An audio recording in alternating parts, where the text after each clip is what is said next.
Chef Nobu, I have to say, you are so inspiring. Your journey in life to master your craft is so inspiring. I appreciate it. Thank you. It's like people say like I'm very happy to be this comment, but Nobu is Nobu. I am never changed for the since I was a kid. Cooking is all my life, and but I appreciate to my life because I choose chef's life, and we have the very great teams around, and teams makes business success. So only I like to say thank you to everyone from all people around.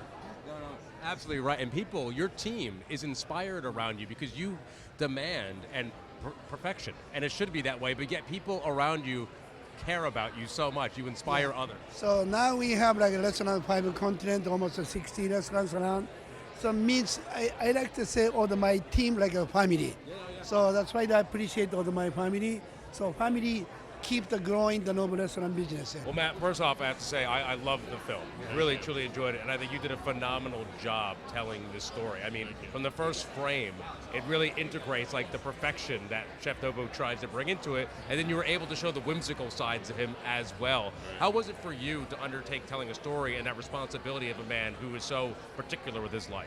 Well, I mean, one of the nice parts about my job as a director of documentaries is immersing myself in other people's worlds. And Nobu is a world.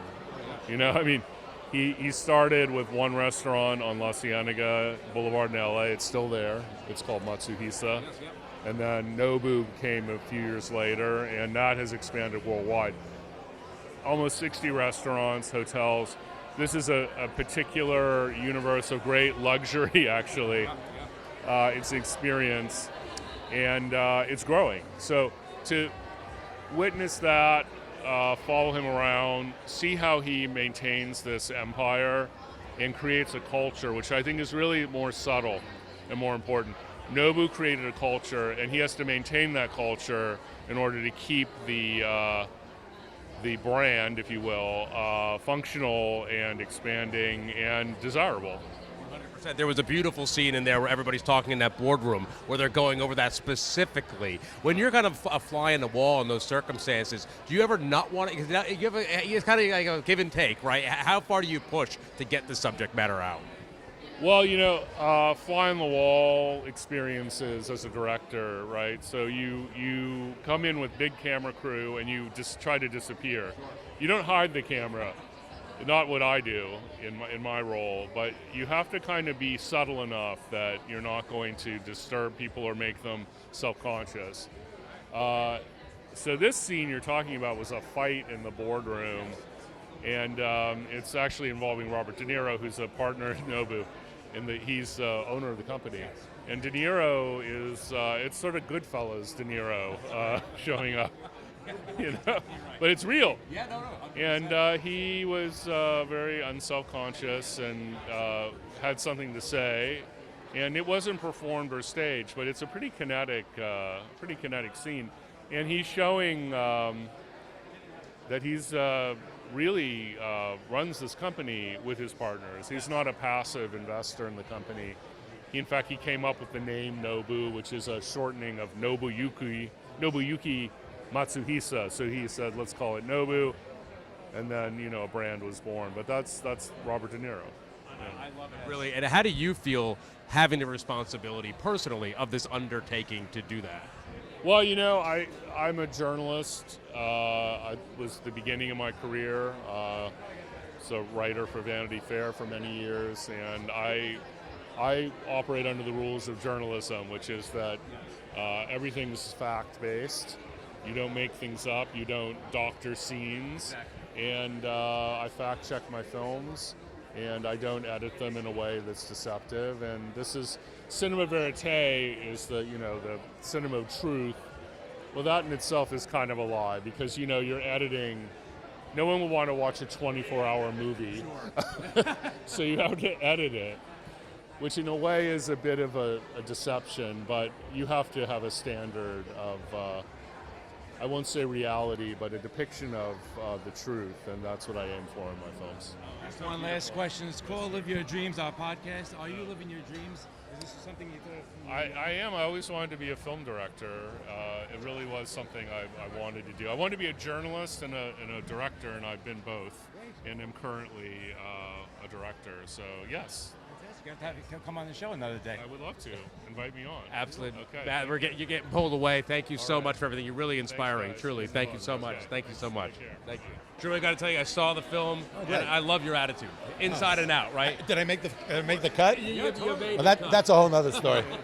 So you've created, again, so many amazing, iconic restaurants. How does it feel now to continue that now, obviously with the Nobu brand and legacy? Okay, so when I was 29, Yeah. in Tribeca, I opened Montrachet with David Boulay, 3 stars with a $16 menu. So De Niro showed up at my restaurant. His girlfriend was Tookie Smith. She said, Bob wants to know if you want to open another restaurant in Tribeca. And I said, are you talking to me? Because there's nobody else here. And the next thing is, we walked down the block, we looked at Tribeca Grill, and 5 years later, we opened the Tribeca Grill. The Nobu story is unique, but you're going to be the first to hear it right here, because the film tells a different story. No, Nobu was in Beverly Hills. De Niro was very friendly, so he said to me, I know Chef Nobu. I knew Nobu. We flew him in for Tribeca Grill. When he sees Tribeca Grill, he knows it's impossible. So I saw the friendship between Nobu and De Niro, and I made it happen. I found the lease on 105 Hudson.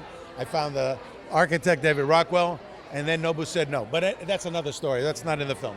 But anyway, the first one was a little arm twisting. Then the second one was Next Door. Okay. Then the third one was London, where he said, again.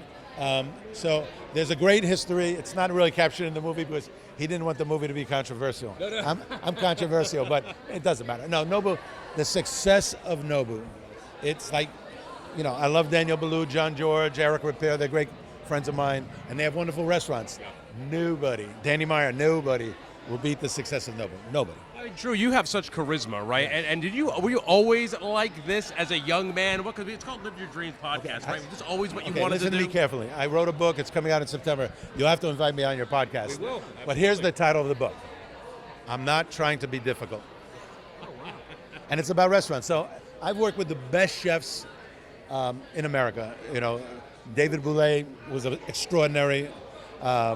Paul Liebrand, we got 3 stars, 2 Michelin stars. Tracy Desjardins, she owns San Francisco. And then, Nobu. And by the way, you know what I do? Have you ever been to Madison Square Garden? Oh, yeah. Billy Joel, the Knicks. New York guys. 12 years, I do the hamburgers. All around the building. 2,000 burgers a game. And they're delicious. So, no, it's in my blood. My father worked for the State Liquor Authority, exposed us to restaurants. So, for me, it was just easy. In your whole life? It's my whole life. Well, it's well deserved. It's under my fingers. Under your nails, man. My first restaurant, I was 29. I used to say now I'm 69, but I turned 70. So 40 years later, still doing it. Drew, thanks a lot, man. We really appreciate you. Thank you so much. Thank you. Absolutely.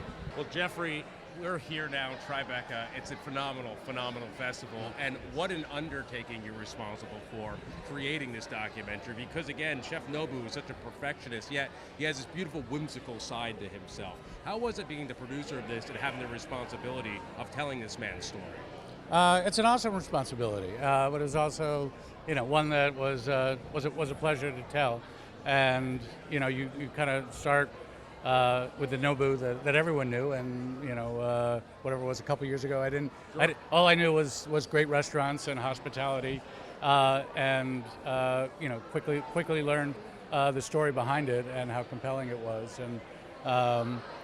and for me, it's been a lesson in determination, but humility at the same time. And he's someone who's and I think the film kind of asked the question of how do you have the perfection that he demands from each piece of sushi and grow it to a global empire without losing that personal touch. And you come to know Nobu, and I have a little bit of how he does that. And it's persistence. He's a good listener, and humility. So yeah.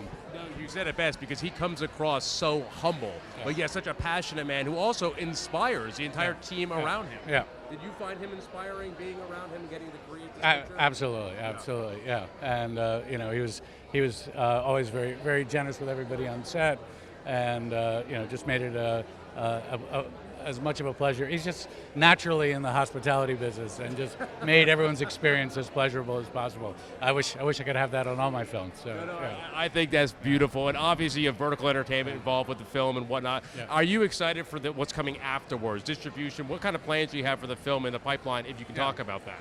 Well, sure. I think we're excited to be with Vertical. We're going to put it out in the theaters, and I think there's a Nobu restaurant in every market that we're going to. So I think we have a built-in audience, and we're starting with a relatively small footprint. But if we can hit every Nobu city in the world, I think we'll do well. So you have a built-in footprint, like you said. Do you find yourself now spending more time at Nobu restaurants after this? I've always been predisposed to do so. So whenever I can. We were at the Indian Wells tennis tournament, and he's got a restaurant there that's now working 365, and went and visited that a couple times. And of course, there's the one, I live in LA, so we have Matsuhisa down the road, and Malibu on special occasions. So absolutely. And for yourself, our show's called the Live Your Dreams podcast. Now, there's so many people that want to aspire to be producers, to get out there. Yeah. When you have to undertake like that, any advice you'd give to young aspiring producers when you have a responsibility like this? How do you make sure you're staying ethical to the story, but yet getting the product done in the correct way? Ethical? What? No. Yeah, you threw me there. No, I'm kidding. Well, we had a dictate from. I remember very explicitly. I did a documentary on the Lakers, and they certainly have a brand they want to protect. And Jeannie Buss was great, and she said you can put anything in the movie as long as it's true. And that's kind of the standard I've come to expect, and certainly one we had with Nobu, and it